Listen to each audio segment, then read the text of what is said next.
Hello and welcome back to the Pregnancy and Postnatal Entrepreneurs Collective podcast. I'm your host, Niamh Cassidy, and I'm delighted today to host our first ever panel discussion on the podcast. So what we are going to be talking about is pricing as a birth worker and all the different things that come up for us in that. And I am delighted to be joined by Natalie Abouchai and Emma Fitzsimons.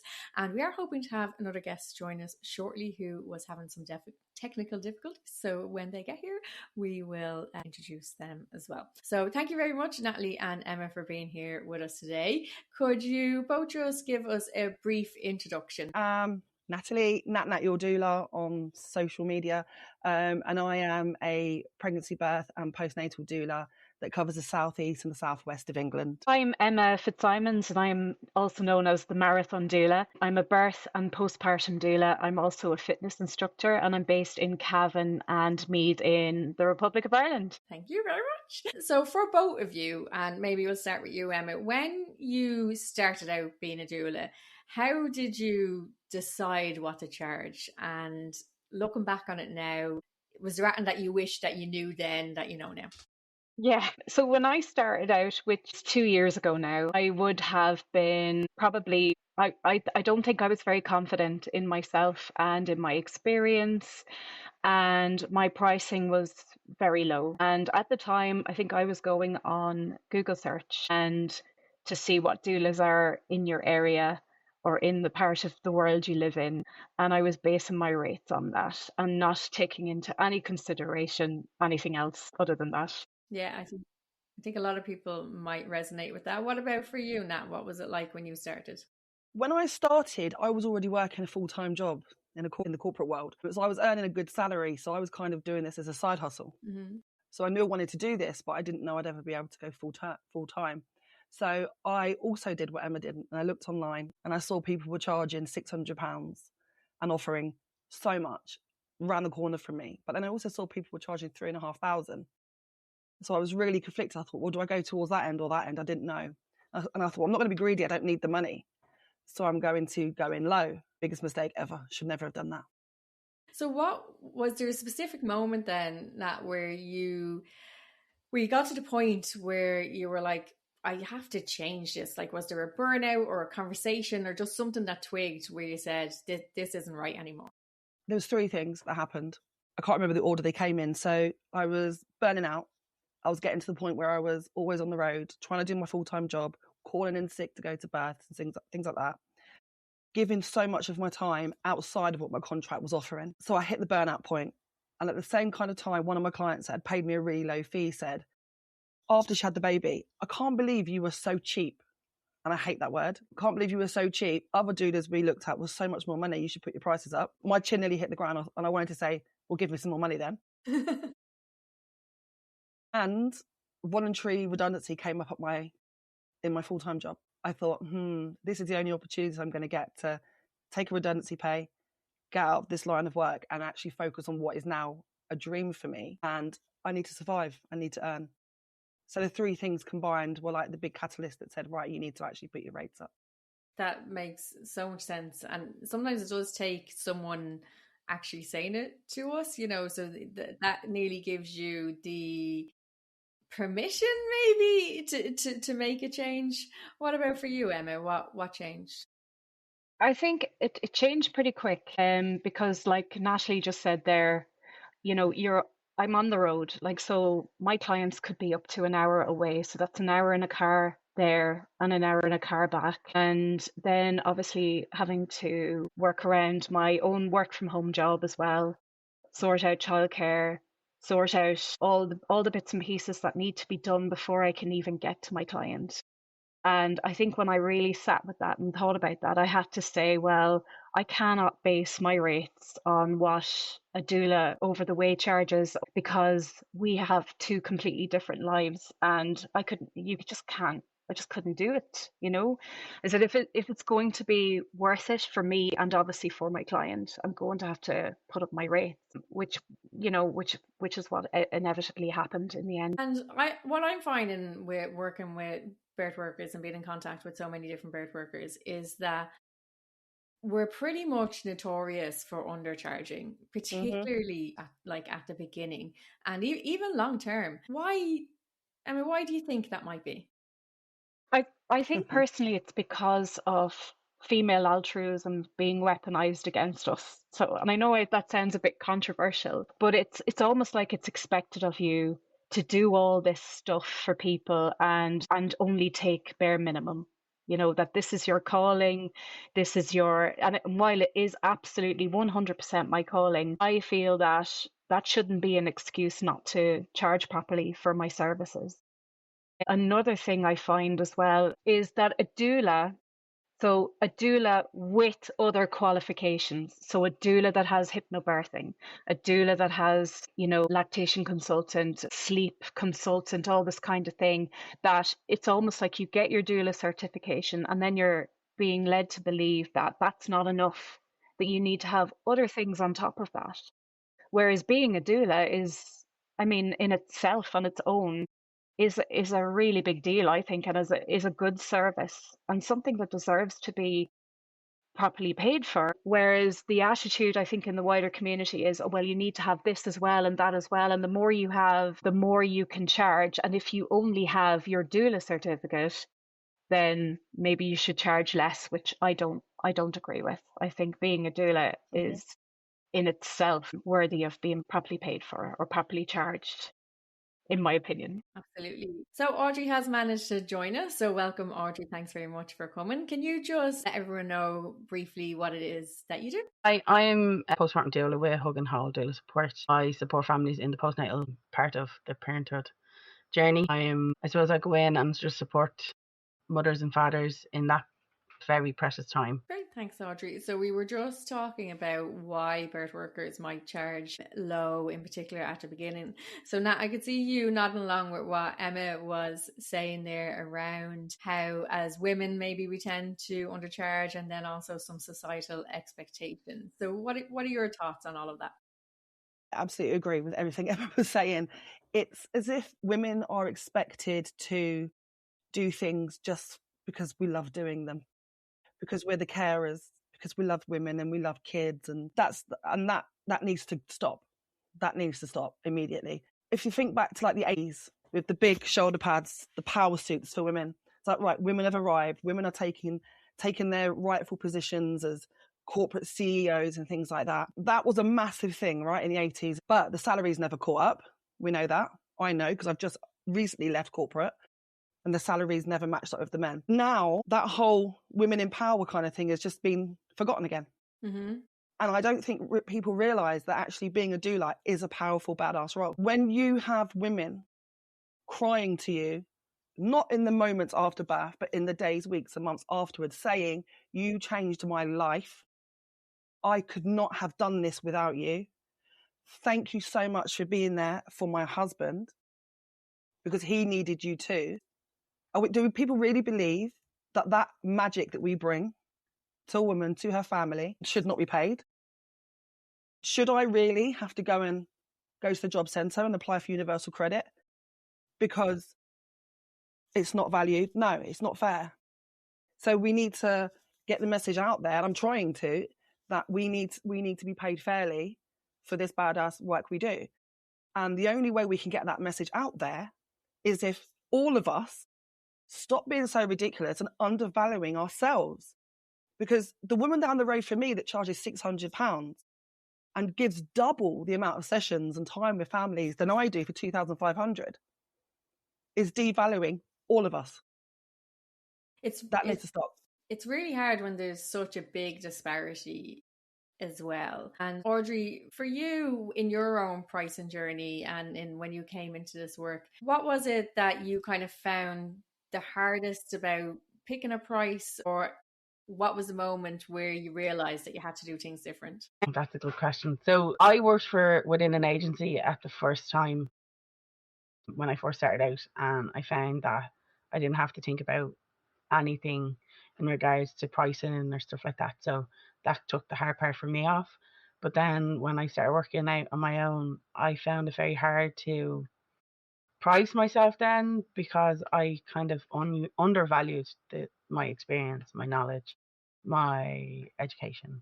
And then when I started talking to other doulas in the industry, people are very protective of their pricing system. I don't know whether that's because others will undercut them or what have you, but I find if we are all on the same page and we're all charging similar prices, then people will go to you for who you are and not the price that you're charging. And they will look at your expertise, they will look at if you're connecting with them.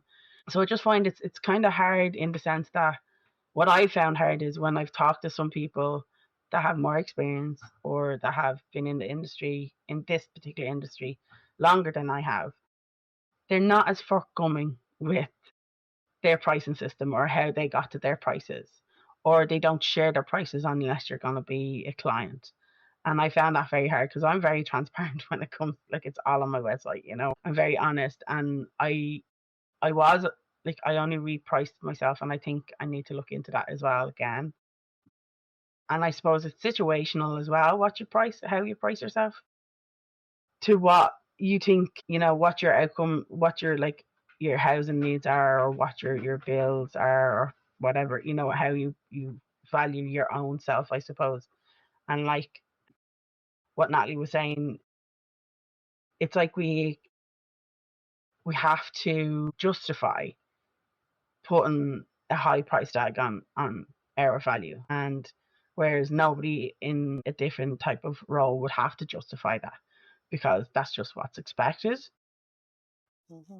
And because women have done this type of work for free for a long time, for many thousands of years, they think, oh well, but why should people have to pay for it now? And I think that's a really important point, Audrey. And I think people make it too simple. So this idea that women did it for free, but it was that women were part of a community where everyone had value and everyone contributed to that community. So paid work wasn't something that was necessary because everybody was contributing to the society. So this idea, and it's some, I'm going to go, it started somehow in the Industrial Revolution, but that this sort of care work, the type of care work that we do, needs to be free, even though we live in a capitalist society. You know what I mean? We might not want to live in a capitalist society, but the reality is we do, and we also have bills to pay and food to put on the table. So our work needs to be valued and to be paid for. And I think at least probably, and we're all in Ireland or the UK, another challenge I think that comes up is because healthcare is free at the point of purchase, essentially for the woman, that the idea then that other people would charge for similar or adjacent type services can seem a bit controversial. And quite often I find, I don't know whether you ladies would agree with me, that it can be the people working within those services that might find that us private providers are the controversial ones for charging for our services, despite the fact that they do not work for free either. I know very well friends of mine that are doulas that I've been doing this work for over 20 years. And for the first half of that, they did it for free because they could, because they had a comfortable lifestyle and they had spare time. They had a husband that would bankroll them, and they didn't have young children that they needed to pay for childcare for. And since they started charging, they now believe that they're doing like God's work and don't want to charge for it, just want to earn enough to cover their expenses. Or they might say things like, well, I only charge £800 for my whole package. And that's really just to go to the birth, you know, because I might be at the birth for 2-3 days. What about all the other stuff you've done? You know, and that really frustrates me because they're my peers and could potentially, would never say it to my face, wouldn't dare, but could potentially be judging me on what I charge because I'm very transparent. I share it on all my social media. I'll put posts up and say my fees are £2,500, you know, and by the way, that doesn't stop me getting any bookings. And I've always known, I remember being a very, very young, or maybe a young teenager, my mum saying to me, people never go for the cheapest because they don't value it. Always charge more. And that started when I was selling homemade jewellery outside my house as a little kid. My mum would be like, don't charge 50p for that, charge £1 or whatever. Do you know what I mean? Because people aren't going to buy things that are cheap. And it's exactly the same for us. And it's the doulas out there, the birth workers, the hypnobirthing instructors, the yoga teachers, all these things, all these professions that we're all interconnected some way. They all charge ridiculously low fees because they can. Mm-hmm. And I think I'm in quite a unique situation. I know probably over 100 doulas, and I'm the only one that's a single mum with a child of school age. So how on earth could I possibly charge £800 to survive? Not possible. Absolutely. And I think these are the type of conversations we need to be having out loud, and that are important to be had in public as well, so that people can really get an understanding of what's going on, and the fact that our work should be valued, and that people need to live and be compensated. But it's not just that, you know what I mean? It is that the work is important and deserves compensation as well. I think, you know, there's a lot to kind of unpack in this. There's the people who are maybe undercharging, or what we would feel is undercharging, and then there's somewhat of a societal expectation as well around pricing and what the work is worth, and all of that. But at the same time, we see that even though I mentioned that public health care is free in both of our countries, that we also have a private health system adjacent to that. And people have no problem here in Ireland at least paying €250 for a 15-minute consultation with a doctor, whereas they might struggle with the concept of paying €170 for an hour and a half with a lactation consultant in their home. Mm-hmm. You know, someone who has come to them, they haven't even had to get out of their pajamas. And this idea that what we might charge in lactation for like an hour and a half, 2 hours worth of a home visit, which isn't even as much as what they might charge for a 15-minute appointment in the hospital, that somehow we're the greedy ones, or we're doing something wrong.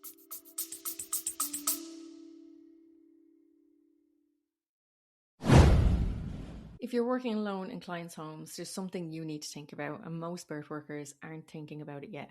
I spent 10 years visiting people's homes without incident, but I had training most birth workers don't have. And I realised recently that I couldn't keep that information to myself.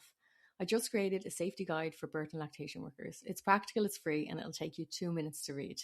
You can download it at yourbirthbiz.com/safety, or find it in the show notes. Because when you work for yourself, you're the only one responsible for keeping yourself safe. So make sure you do.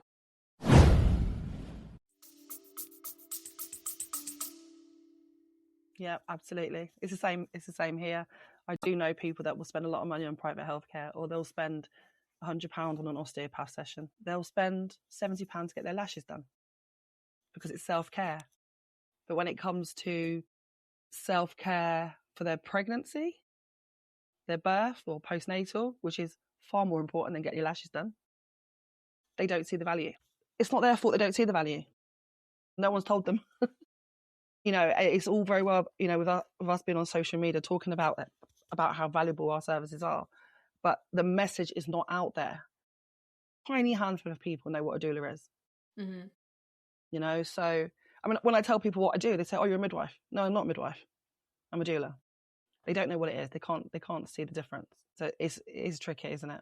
It is. And I think, you know, the other half of this is that it's our jobs as the people in the industry to show people what the value is, to explain the work that we do in a way that's understandable, and to learn how to do that in a way that works, which for a lot of people, it means learning how to market and do marketing and talk about the work that we do, so that people can understand that value, because most of us come into the work for that passion, you know, of being able to help people, of being a calling, but then we realize that we have to run a business as well.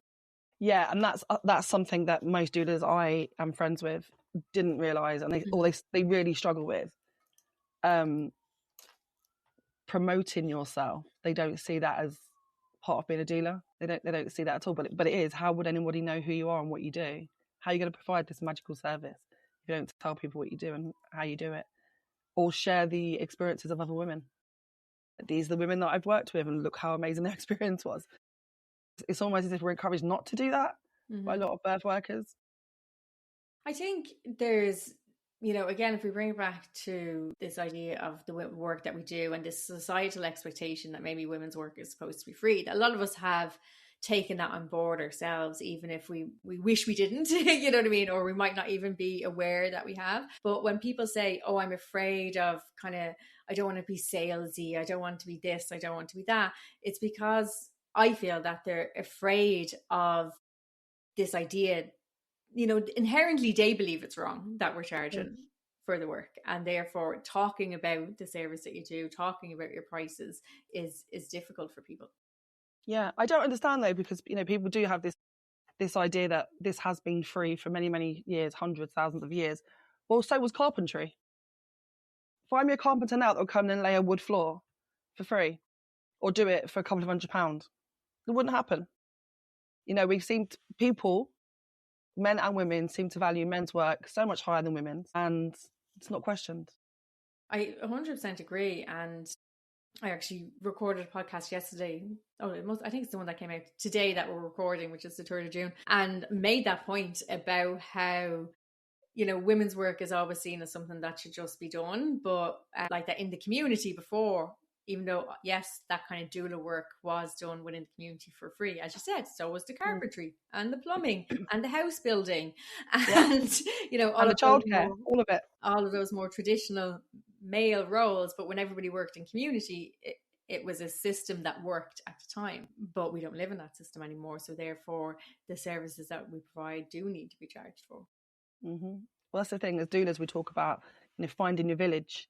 Takes a village to raise a family. Takes a village to hold a woman, to hold the family. But we have to pay for the village now. Yes. And we all accept that. So we need to be included because we are a massive part of that village. Absolutely. So something else I was thinking about in all of that was around, you mentioned, and someone else mentioned earlier as well, Nat, about your pricing strategy and your pricing visibility. So I know different people have different thoughts on this around whether your prices should be on your website or whether you wait for a discovery call to let people know your prices. Where do you land on that? I am transparent from the start. My prices are everywhere. They're on my website. I've got them shared as a Google photo on my Google profile. They're going up, so they'll be changing everywhere over the next few days. They're on my website as clear as day. I put myself in the client's shoes because I was someone looking for a doula at one point for my daughter when she had her baby a couple of years ago. I want full transparency. I want to see what you've got to offer, how much it costs, how we pay. Do you take payment plans, or do you want it all up front?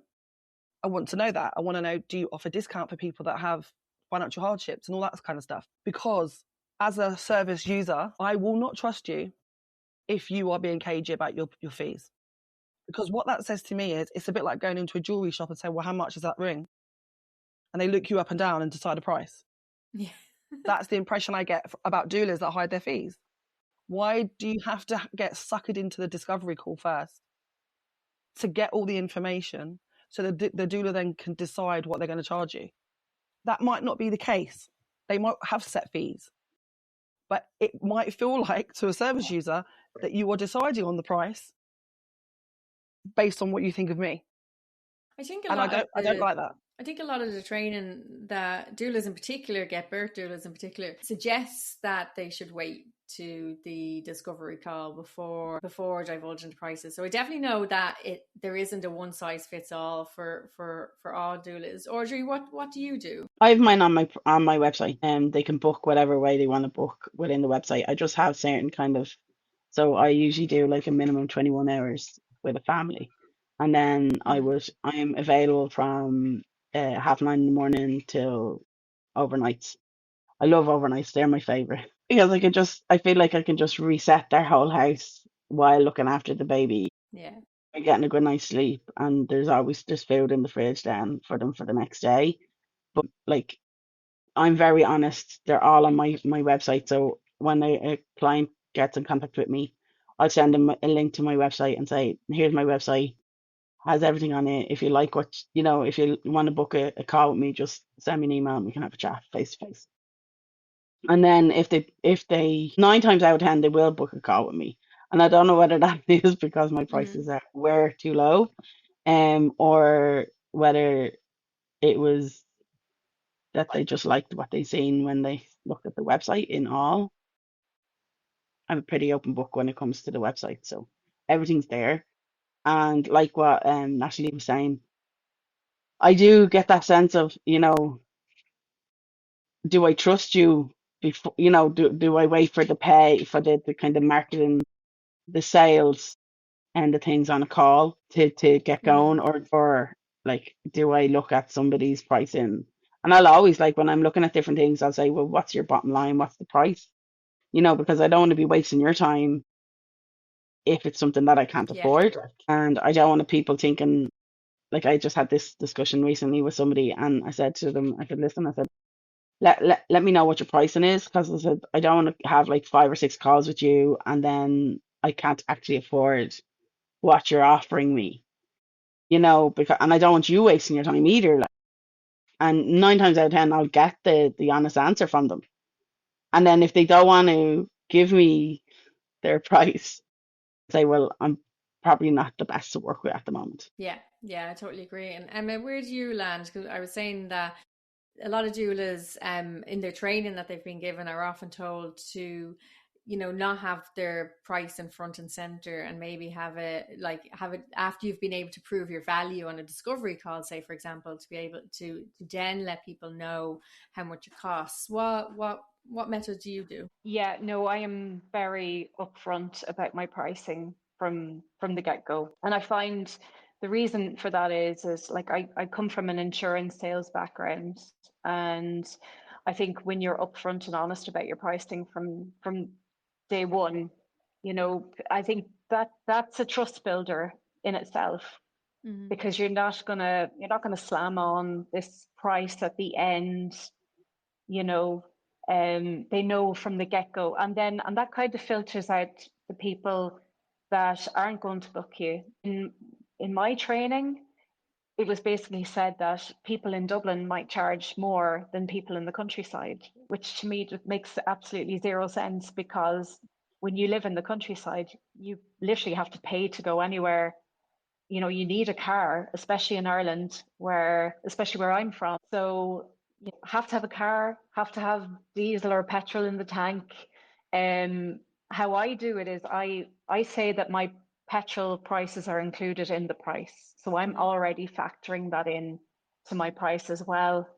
So that they won't be slapped on with an additional surprise, here's my fuel fees. That's all built into my pricing as well. So I think from the beginning, like I it's absolutely no shade to the training I got, but it would have been putting anyone in rural Ireland on a lower scale to anybody outside of Dublin. Maybe should be charging less, and I again don't agree with that, and I separated myself from that ideology very early on. I think that's a really interesting point. It goes back to kind of where we started, when we started a conversation about how did you pick your prices, and then a lot of people were just picking their prices based on what everybody else was pricing in their area, whereas then we moved on to talking about the value in your own costs and different things like that. I mean, the argument could be that the cost of living in Dublin is higher, so maybe people would charge because their costs are higher, but it shouldn't be a blanket rule of just because someone lives here they can charge more than someone who lives there. The other thing that was coming up for me in thinking about all of that was my experience as a consumer as well, Nat. I very much like to know how much something costs before I go forward with it. And like you said, Audrey, because I don't want to be wasting anyone's time. And I've been on those calls with business coaches in particular, those kind of programs. And we get to the end and I'm like, I'm sorry, you think I'm somebody else because, that is actually far too much money, So I tend, like you, to not go into that situation anymore. And I just say, tell me how much it costs up front, because I'm happy with the value, you know what I mean? But I need to know how much it costs, because I don't want to waste your time and I don't want to waste my time. I don't necessarily think that it has to be done that way, because I think there are some people who will be comfortable with getting to know the person first, and that maybe do need a little bit more of the value put up front before they find out what the price is. But it's just not how I work. Like all my prices are on my website, and people pay upfront for my services. Now, obviously, I'm not a birth doula, so I don't have these huge packages that cost thousands of euro. But pretty much everything that I do is paid for upfront. You know, I think part of a lot of what we've been talking about here is kind of what's going on within the industry itself and how do we navigate that. And I suppose this podcast and this idea of us coming together to talk about this was to bring the conversation out into the open among ourselves, you know, among the birth workers, to say differences of opinions, but also kind of where we think the challenges are. So what are you seeing yourselves in that the challenges are coming up there, Natalie? Challenges in getting the message out. Or that people have, we've talked a little bit about why birth workers might feel challenged in their pricing. Is there anything else that we might have missed? I think when people are looking for a doula, they're not going to our websites not knowing what a doula is. They already know. They already know what the service is, and they already know what the value is. So I think we don't need to sell the value. So we need to be transparent with the prices, and we need to price our services fairly. And when I say fairly, I don't mean fair to the family. I don't care what your finance situation is. I care about mine. So you already know you need a doula. You already have an idea that you might want me because that's why you're on my website. Something attracted you and got you there. You know I'm going to bring value. This is what I charge. Straight away, this is what I charge. Do you want it? Yes or no? They're never going to go on your website and go, I don't know what the value is. I don't know what they're really offering. And I don't know what the price is, and book a call. It's never going to happen. You know, it's not. They're already there because they know they want you or want someone like you. But yeah, I don't really know what the challenges are. I think for me, my main challenge is making people aware of what a doula does, not what a doula is. So what we actually do when we're working with you, and that's what I find the hardest. Once I crack that, then the pricing will be easier. Yeah, it really is. I mean, in what we were kind of talking about there, have you any thoughts on that? Yeah, well, I suppose challenges here, I think the whole doula thing this far north of Dublin is still only kind of kicking off. That people think that there are no doulas around here. And then people think that they can't bring a doula into the hospital with them. That's another thing. And then society, something that I came up an awful lot of when I first started and I put my prices out, was people in my friendship circle asking me, why do you charge so much? You know, like, what is it? I mean, who would want that? That was another question I was asked. Who would want that anyway? You know? And so these are all the challenges that I actually wasn't foreseeing when I answered the call to become a doula. Mm-hmm. Because for me, like, it is both of these things. I think two things can be true at the same time. It can be a calling in your life. It can be something you're drawn to do, to work and to support women through what is essentially one of the greatest things that's ever going to happen to them in their life. It is a sacred time. And I think there's so much focus on, like, it's absolutely none of my business what people spend their money on. You know, if people want to buy the travel system and do up a nursery and stuff as well. But I think people don't realize, and mums don't realize, that they can actually invest in themselves and, you know, get support. Especially if they're planning to birth within the system, the Irish maternity system, where support, to be fair, is needed because there is a management system in there already. And a lot of women don't realise that they have choices. And this is where a doula can really help. And I think this is a new notion now, especially in this area. So these are all like challenges that I didn't actually foresee I'd be facing when I started being a doula, and when I started thinking about what am I going to charge for doing a birth or being there, what kind of packages am I going to have? So it really has been a learn very quick as I go along scenario.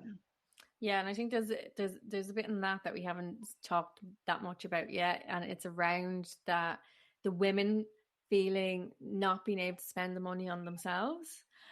Because Yeah. they count having a doula is spending the money on themselves, or getting a lactation consultant is spending the money on themselves, or doing a private antenatal class is spending the money on themselves and not the baby. Whereas it, you know, buying those tangible things, the cot and the pram and the noise machine and the baby carrier and all of those things, they're things that we can tick off a list. So someone has given us those lists of things that we need. So society agrees that we need all these things. So therefore I'm allowed to spend my money on them. And then you have people like even your own friends, Emma, saying like, but sure, who would spend money on that? Why, like who would pay you to do that? Because it's like, well, why would someone need that support, like admit to themselves that they need that support, to say that this support is for me and it's okay that I want and need support? You know, like there's just so much in that, especially when it's a partner paying for it. If they're not paying for it out of their own money, yes, or it's a shared bank account, a lot of women struggle with a lot of women struggle, unfortunately, with justifying to their partner why this is money they need to spend. And also, I would say as well, like it's a societal pressure or an expectation on what is okay to spend your money on and what's not okay to spend your money on. Kind of, it's like if I want to train for a marathon, you know, I'll get in with a running coach. I'll go to a personal trainer. I'll join a running club. If I'm getting married, I might hire a wedding planner, a photographer, people to come in and do these extra supportive things for me. In all areas of life, it seems to be okay to get support, but for some reason, women have a problem, or it's not a problem. It's like they have a boundary or a line where, should I actually spend this amount of money on getting support for myself? Like, I know any of the clients that have booked me, I've mostly done postpartum doula work, and I've recently started doing birth doula work. Any of the women that have hired me so far have all said the same thing to me, and that is, I decided myself that I needed this support the next time. So it's usually women having their second or third babies that have decided, I know what I want, I know what I need, and I'm going to get it for myself. So I suppose the message out there is to first time mums as well, is don't wait until your second or third child to make this decision for yourself. You can make this and get this support now. You don't have to wait. Absolutely. Audrey, I see you nodding away in the background there. Do you have, you know, how are you feeling about what we're saying there? For sure, like I've supported so many women on their second and third babies, and even myself, I was lucky enough to have some of the doulas I trained with support me after I had my twins. I had an amazing support network after I had my twins, and it was in the middle of COVID. How important our work is, because obviously my parents were in isolation, my husband's parents were in isolation, half of my family were in isolation, so it was just, we literally just had doulas to come and help us, and it's so vital for us as a survival in those first after having the twins.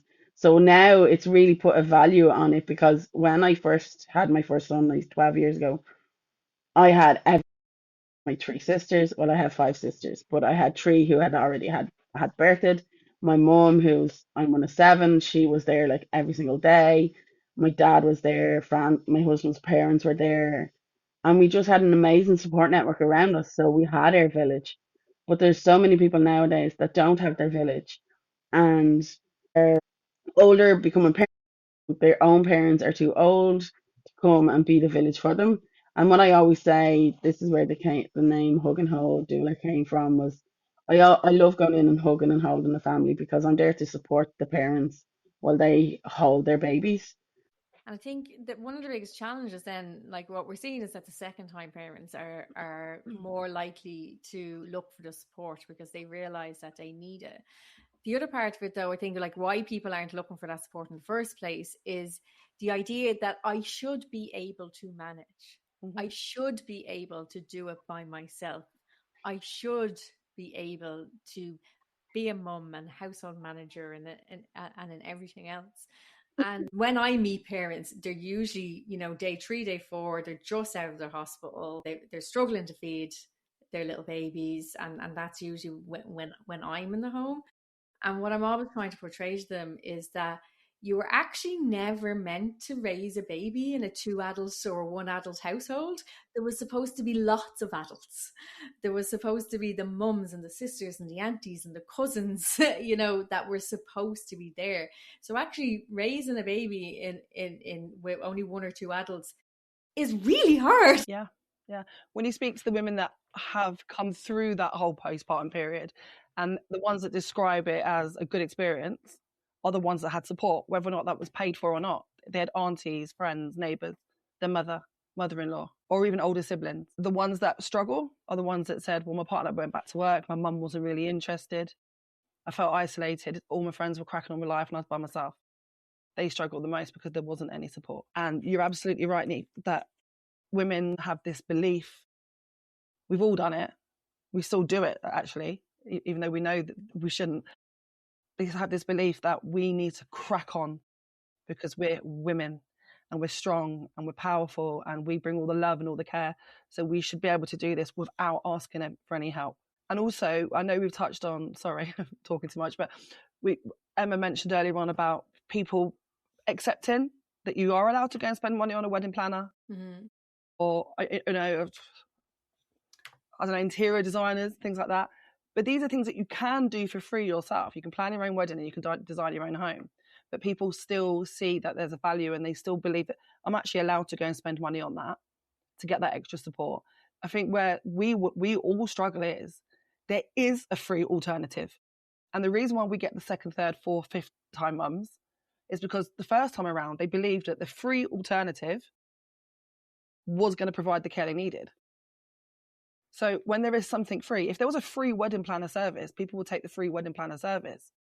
And if it was absolutely rubbish and the wedding just went to pot because of it, the second time round, because let's face it, the divorce rates are high. The second time round, they'd probably go and pay for the service. Yeah, absolutely. And, we were talking a little bit earlier about how kind of our role then in the industry is to be able to give this information to women and families so that they can understand the value of what it is that provide, and do a bit of that permission giving that it is okay to invest in your birth, in your postpartum support, in your breastfeeding journey, because all of those things are actually really important. Yeah. I think the biggest challenge for us is not getting the message out to people that might hire us, it's getting the message out to other doulas, other birth workers. I saw a post on Instagram, it was on Facebook and Instagram, that really wound me up a couple of days ago, and I commented on it and I didn't get any response from a very, very well-known person in the birth world.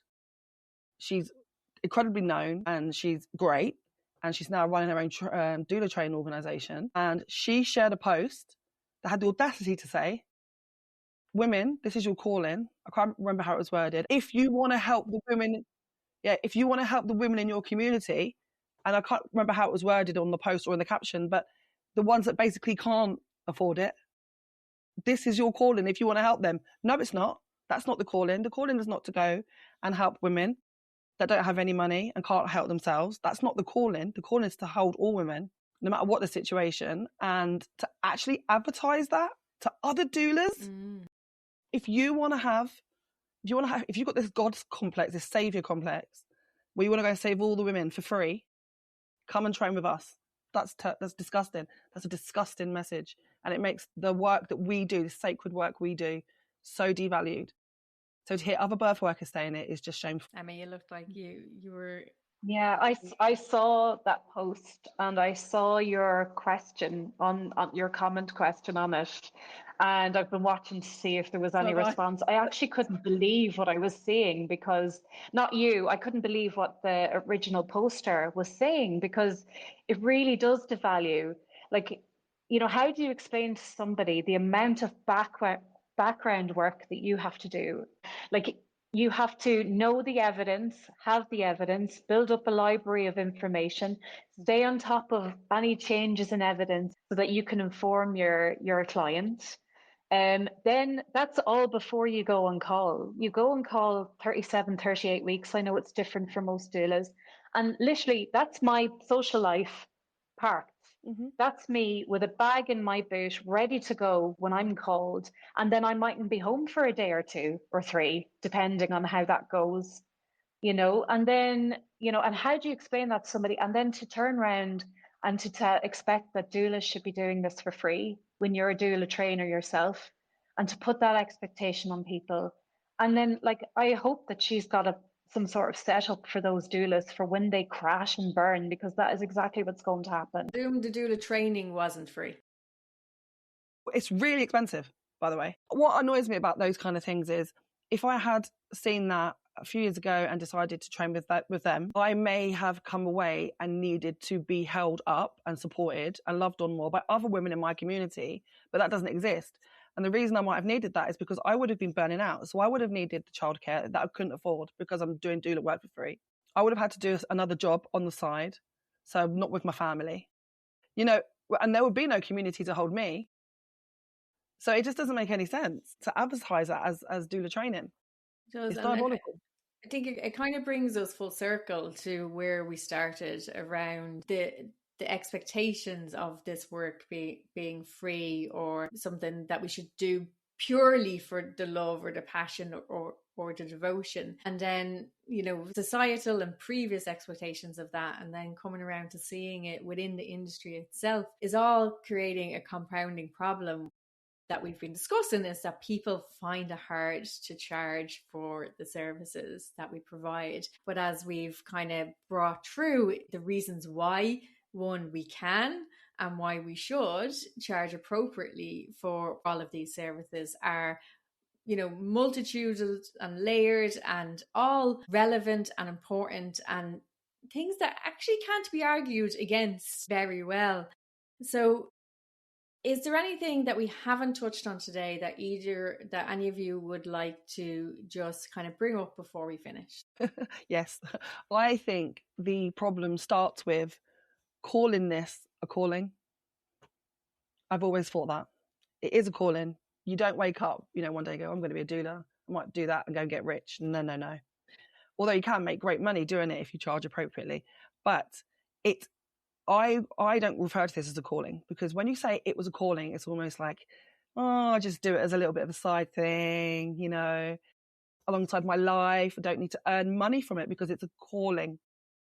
No one ever says it was my calling to go and work in Tesco's, right? It's work, it's a career, it's a job. And I think doulas have to get that into their mind, especially new doulas coming in, not ones that have been doing it for 10, 20 years. I don't think you can do much with them. Can't change their way of thinking. But the new doulas coming in, if I had my own training company one day, I would want my trained doulas to know this is your career now. And there is career progression. So therefore there is more earning. I think, it's definitely a point around the language and how we discuss things. So Emma, is there anything that you wanted to say before we finish up? Yeah, I agree with Natalie, and I know I referred to it as a calling, because originally it definitely was that for me. But I think because my dream for down the line would be that this would be my full-time job, that this is my work, this is what I want to do. And I definitely couldn't do this for free. There's no way you could do this for free. And you shouldn't have to feel like you have to. And I think when I originally made that Instagram post, it was being put on me. Nobody can make you feel anything. But at the time of that post that I made, I was feeling like, maybe I should do this for nothing. Maybe I'm supposed to do this for nothing. And I thought, well, then how am I going to pay the bills? How am I going to get, the kids sorted? Obviously I'm in a partnership, so it's between the two of us to arrange everything. But why wouldn't I want to build a career out of this? And I think I got defensive over it, and I was like, why do I even have to justify my prices? If you come on, I'm going to be 100% honest with you. This is what I charge. And if I'm for you, I'm for you. If I'm not, that's absolutely fine as well. But I shouldn't have to justify why I would charge what I charge when this is my work and this is this is my job and I'm providing a service for you and your birth partner, and this is what I do. So that's pretty much it, Niamh and Natalie. You know, that's where I'm at. I think that's, you know, a really great way to kind of round it up, because we don't need to justify what we charge to our potential clients, to each other, or to the wider society. You know, one of the benefits of being self-employed is that you get to choose that for yourself and make it what you think is what's needed for your lifestyle and the energy that you are putting in.